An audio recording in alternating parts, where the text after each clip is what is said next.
pause que les forces dites vives de Guinée ont adoptée, on ne peut que saluer et les encourager à maintenir cette pause. C'est très important. Et que cette pause soit utilisée à leur niveau pour se dire, est-ce que nous sommes dans la bonne voie? Est-ce que notre attitude est conforme à l'intérêt national? Est-ce que la population guinéenne se reconnaît à travers ce que nous faisons? À partir de là, à eux de réfléchir et de décider, soit de regagner le cadre de dialogue tel qu'il existe aujourd'hui, ou bien de s'enfermer dans une impasse qui n'est pas du tout productive. Par exemple, beaucoup de responsables de ces formations ont regretté l'absence de proposition de leur entité dans le cadre du débat d'orientation constitutionnelle. Or, le débat d'orientation constitutionnelle est une perspective qui va au-delà des élections actuelles. C'est l'avenir de la Guinée qui est en jeu. Et lorsqu'il y aura le projet constitutionnel, il ne faudrait pas qu'ils viennent pour dire nous n'avons pas notre projet, nous n'avons pas donné nos indications, donc nous ne reconnaissons pas. S'ils le font, ils feront preuve de mauvaise foi. Lorsqu'on regarde bien les choses, ils ont des membres au niveau du CNT. Ils ont des membres au niveau de toutes les structures. Donc, ils auraient pu avoir des difficultés avec les autorités gouvernementales et la justice, mais ne pas bouder le débat d'orientation constitutionnelle qui concerne le présent et le futur de la Guinée. Donc c'est pour dire que la pause doit permettre de se remettre en question et de se poser la question, est-ce que ce qu'ils font va dans l'intérêt du pays ou dans l'intérêt strict de quelques personnes?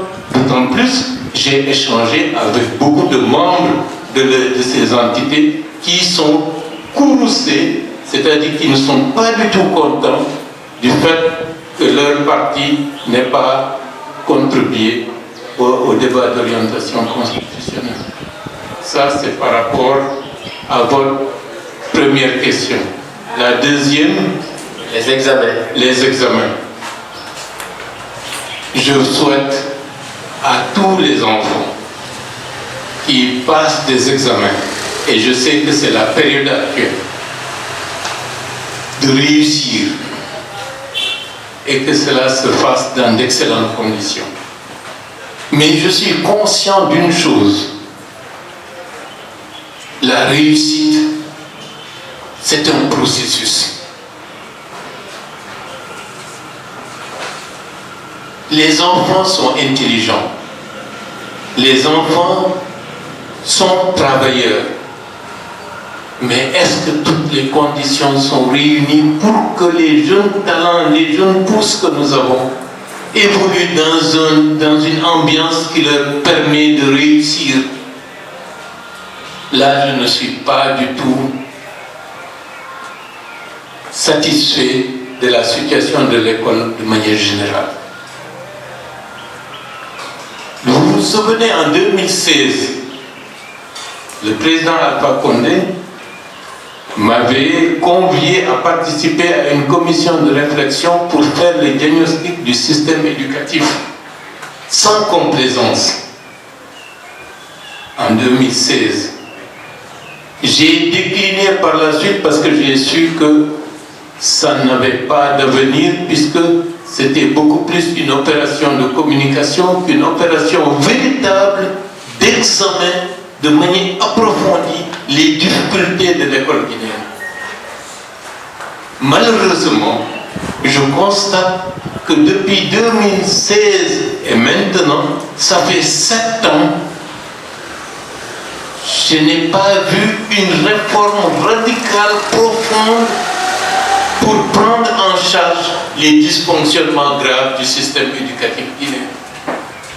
7 ans. 7 ans, c'est beaucoup. Parce qu'un enfant qui avait 6 ans en 2016 devient un adolescent maintenant. Et dans sa vie, c'est difficile de rattraper ce qu'on n'a pas pu faire correctement durant les 7 années. Et les sanctions des examens peuvent être injustes parce que les enfants, dans la majorité des cas, sont des victimes.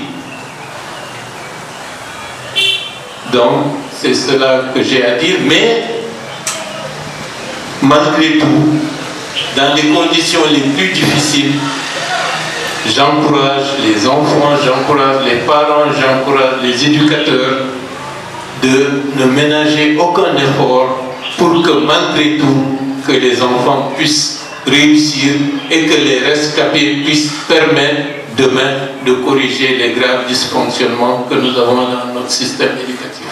Dooms TV, une télé de référence généraliste, la première chaîne en Guinée, 80% de nos langues. Ah bon? C'est ma première fois. Oui, n'hésitez même pas de vous abonner parce que ici, on travaille pour les Guinéens.